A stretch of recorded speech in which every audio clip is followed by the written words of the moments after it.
सर्वांना जय जिजाऊ. लाडक्या बहिणीच्या संदर्भात सातत्याने वेगवेगळे अपडेट येत असतात. एप्रिल महिन्यामध्ये पहिल्या आठवड्यात अनेक बहिणींच्या खात्याला ₹1500 जमा झालेले आहेत. मात्र अनेकांची नावे यातून कमी झालेली आहेत किंवा नेमके हे पैसे कुठल्या बँकेला गेले हे कळण्यास मार्ग नाही. सरकारला ही योजना खरंच डोईजड झालेली आहे का? इथून पुढे ₹2100 मिळणार की ₹1500 मिळायचे बंद होणार? असे अनेक प्रश्न आता महिलांच्या मनामध्ये उभे राहत आहेत. आणि अशातच मग सरकारची आर्थिक परिस्थिती ह्या योजनेमुळे खालावली आहे. शासकीय खर्चावर कपात केली जात आहे आणि अशा स्थितीमध्ये मग ही योजना जर सरकारसाठी डोईजड ठरत होती, तर मग सरकारने या योजनेची घोषणा फक्त सत्तेत येण्यासाठीच केली का? आणि मग गेल्या अनेक वर्षांपासून हे राजकारणी मोठ्या प्रमाणामध्ये लुटत आहेत. दर 5 वर्षांना त्यांच्या संपत्तीचा आकडा हा फुगतो आहे. मात्र गोरगरिबांना देण्यासाठी सरकारकडे पैसे नाहीत आणि मग अशा स्थितीमध्ये अनेक प्रश्न हे महिलाच्या व सामान्य माणसाच्या मनामध्ये निर्माण होतात आणि मग इथून पुढे ही योजना चालणार की बंद पडणार याबाबत आता संभ्रम निर्माण होतो आहे.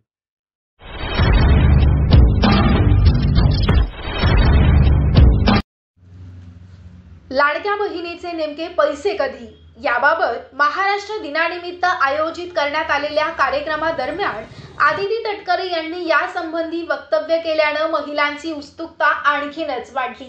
अक्षय तृतीयेच्या दिवशी राज्यातील लाडक्या बहिणींच्या खात्यात एप्रिल महिन्याचा हप्ता जमा होईल असं सांगण्यात आलं होतं. मात्र अक्षय तृतीया उलटूनही गेली. 1 मेचा महाराष्ट्र दिनही मागे पडला तरी देखील महिलांच्या खात्यामध्ये पैसे येण्याबाबत काहीच अपडेट समोर आली नाही. त्यामुळं सरकारचे हे पैसे नेमके खात्याला कधी येणार याबाबत आता सामान्य माणसांमध्ये चर्चा होताना दिसत आहे. तर संपूर्ण कर्जमाफी प्रकरणी शेतकऱ्यांच्या तोंडाला महायुती सरकारनं पाणी पुसली. 1 रुपयात मिळणारा पीक विमा सरकारनं बंद केला. सरकारला जर याबाबत कोणी प्रश्न विचारण्याचं धाडस करत असेल तर त्यांच्यावर गुन्हे दाखल केले जातात. त्यामुळे घोटाळे झाल्याचे आरोप जिल्ह्यामध्ये घोटाळे कसे झाले याचे पुरावे देखील वेळोवेळी सरकार समोर सादर करण्यात आले. मात्र घोटाळेबाजांना चौकात फाशी देण्याऐवजी किंवा त्यांच्यावर कारवाई